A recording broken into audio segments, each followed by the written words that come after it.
What if I told you Vecna didn't fail to kill Max, he chose not to? That the moment we celebrated as Eleven's heroic save was actually the moment Vecna quietly won. Because buried in episode 9, in one blink and you miss it frame, lies the detail that flips Max's entire storyline upside down. Max isn't just a victim.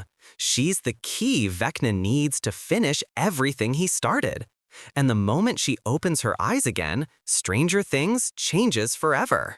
Most fans still think Max survived because Eleven shocked her back to life, that Vecna messed up, that the heroes barely pulled off a miracle. But the truth becomes way darker once you rewatch the Mind Lair scenes with full attention. Max isn't simply alive. She isn't merely unconscious. She's suspended, caught in a psychic limbo between life and death where no other Vecna victim has ever been trapped. Chrissy? Fred? Patrick? They died instantly. No hesitation, no mercy. Max, instead, goes through a slow, ritualistic dismantling. Bones snapping, eyes crushed, senses ripped away one by one. And then, right before the kill, Vecna stops.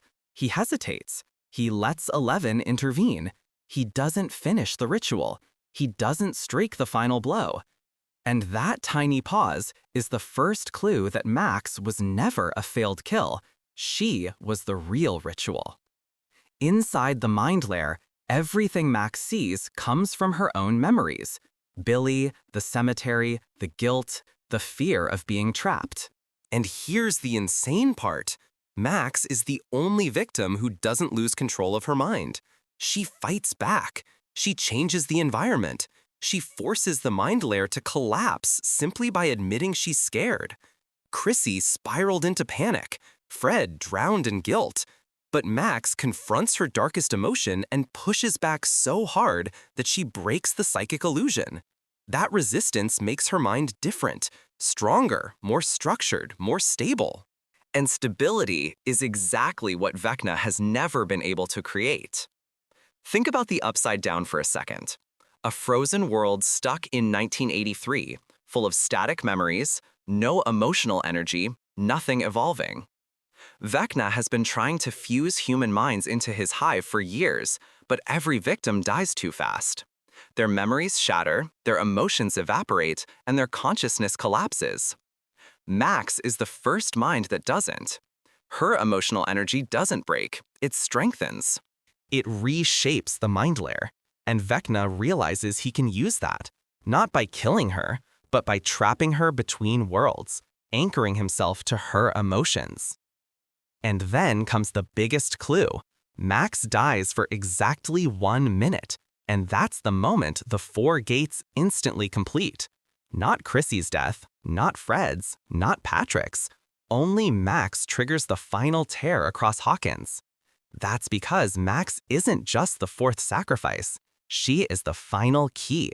Her death locks the gates into place. But when Eleven revives her, something even stranger happens. The gates stay open. The lightning stays red. Hawkins stays broken. Because Max's mind doesn't return with her body.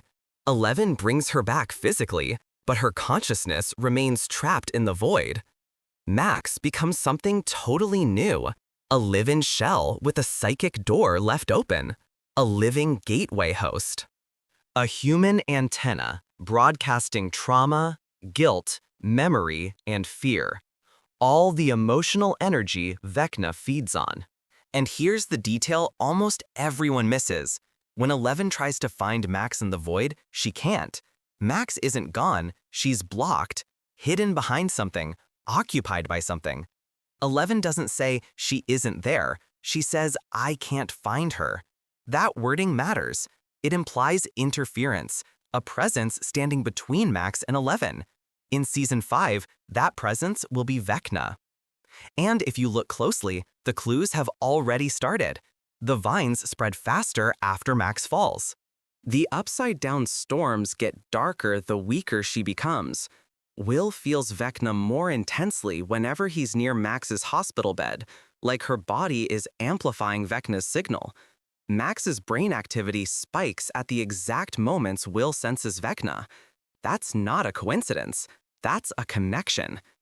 Max isn't just another victim. She's Vecna's unfinished room inside his psychic house, the last mental space he haven't fully taken over.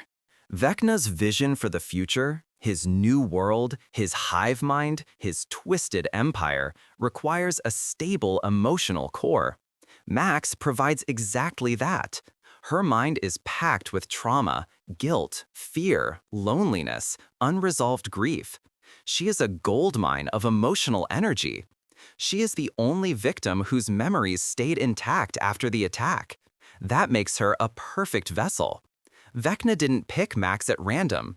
He needed someone emotionally powerful, mentally resilient, and deeply wounded. Max is all of that. That's why he stalked her mind for days, why he replayed Billy over and over, why he spent more time inside her than anyone else. He wasn't hunting Max, he was shaping her. The truth is simple but terrifying. Vecna doesn't just want Max alive, he needs Max alive. Dead victims break the connection. Conscious victims resist it. But Max, trapped in psychic limbo, gives Vecna a direct, uninterrupted bridge into Hawkins, a human doorway he controls. And here's the final, chilling twist. When Max wakes up in Season 5, her emotional state will literally determine Vecna's strength. If she wakes up terrified, he grows stronger. If she wakes up furious, he becomes chaotic.